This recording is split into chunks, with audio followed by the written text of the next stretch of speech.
So in the previous section, 6-4, we talked about vertical expansion and compression, as well as horizontal expansion and compression. So the vertical was called amplitude, the horizontal was called the period. And so today we're going to be talking about translating. So we're going to be moving them left or right, or moving it up or down. So in these two questions, we're going to be considering the parent graph of y is equal to x squared. And we want to figure out, what is this doing to the parent graph when I add 2 inside the parentheses?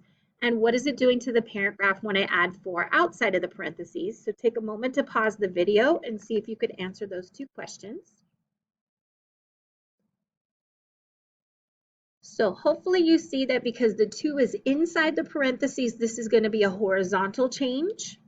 And so what we usually do with a horizontal change is we take everything that's inside the parentheses and we set it equal to 0. And whatever x or theta is equal to when we're done, that's going to be our horizontal shift. So you'll see that we can subtract 2 from both sides to get x by itself. And so that means that x is equal to -2. So if I think about the x-axis, that means that I'm going to move to the left 2 units. So we would say translate to the left 2 units. And then just to verify, I'm inside the parentheses and left is a horizontal change, right? So coming over here, you'll notice that the 4 is outside of the parentheses. So it's saying whatever your y value is for x squared, move it up 4 units. And so this is going to be a vertical change. And so we love vertical because it is what it is. Horizontal, we always have work to do. Vertical is what it is. And so my vertical shift, or I'm going to translate, up 4 units. And then again, just double check, not inside the parentheses, so I want a vertical change, and up is a vertical change. So then how does this relate to sine and cosine? So if I have my new parent graph as y is equal to sine of theta, then when I have sine of theta plus 1, you'll notice it's not in parentheses. So it's not saying add 1 to the theta. It's saying y is equal to sine of theta and then go up 1. Okay? So that means that we're going to have something called a vertical shift of 1.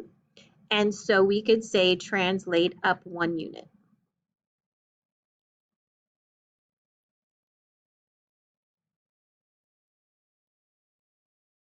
So again, even though sine and cosine are the parent graphs, just like x squared and square root of x were in the chapter 3 families of graphs chapter, they did come up with some names. So for example, vertical compression or expansion was called amplitude.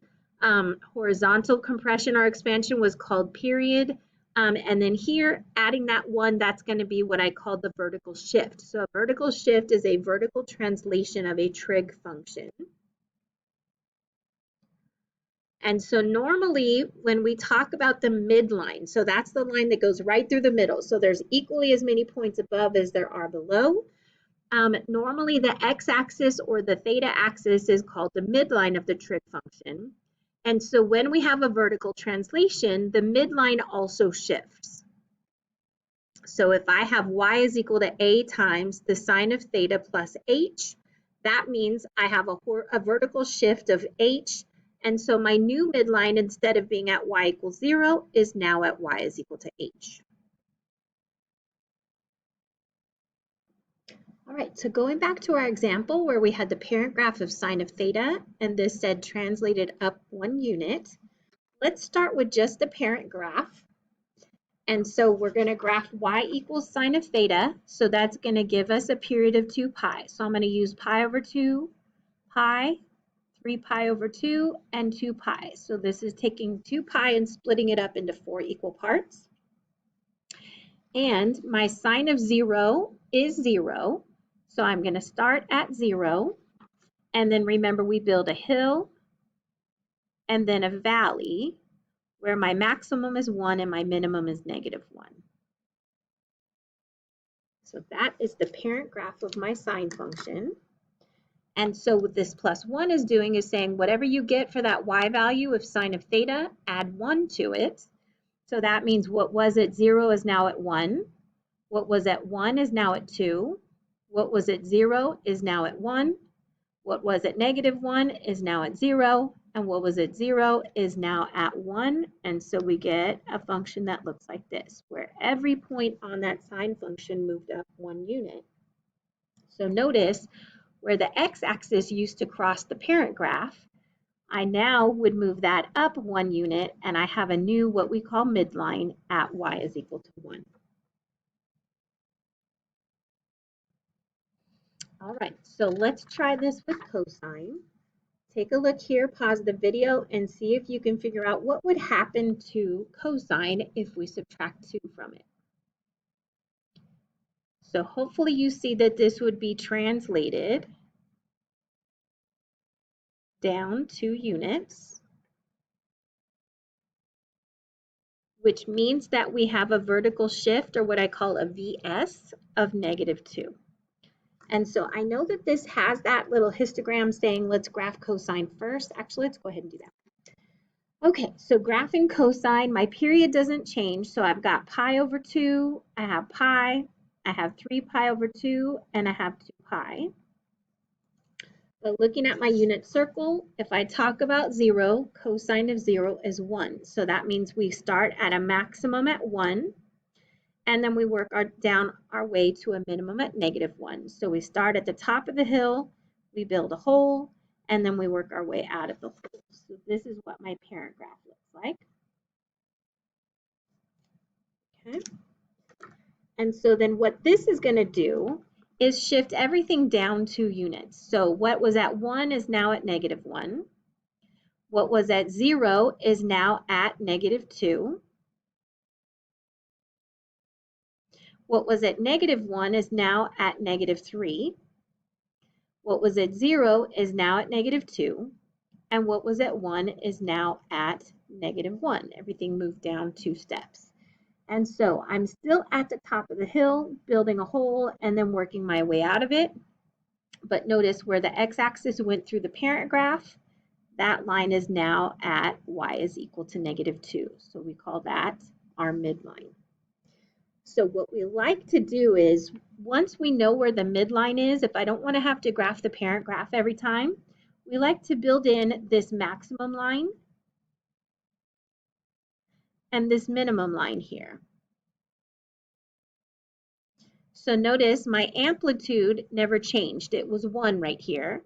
So my maximum line is 1 above my midline, and my minimum line is 1 below. So once we have that in, it's kind of easy to see where the points would go. So what we want to be able to do is graph this function here without having to use the parent graph. So if you take a look, there are 2 things that are happening here. So one is that I'm multiplying sine by 2. So that means either, because we notice my scale factor is 2, which is greater than 1. So we would say expanded vertically, because it's not inside the parentheses. So expand vertically by a scale factor of 2. Or we could say that we have an amplitude of 2.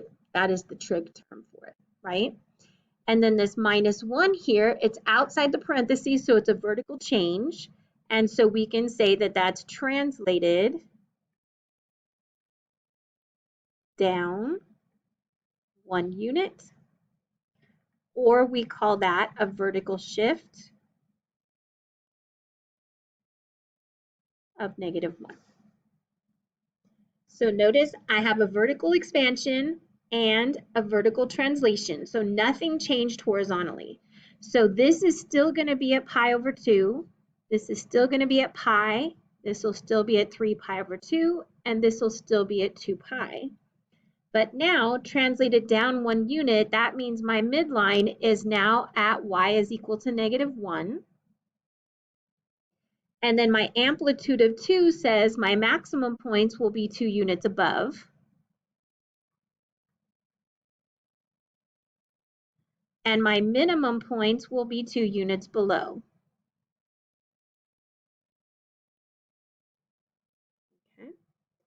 So we're talking about sine here. So that means the sine of 0 is 0. So normally I would start that on the x-axis, but my midline shifted. So now I'm going to start it on the midline at y is equal to -1.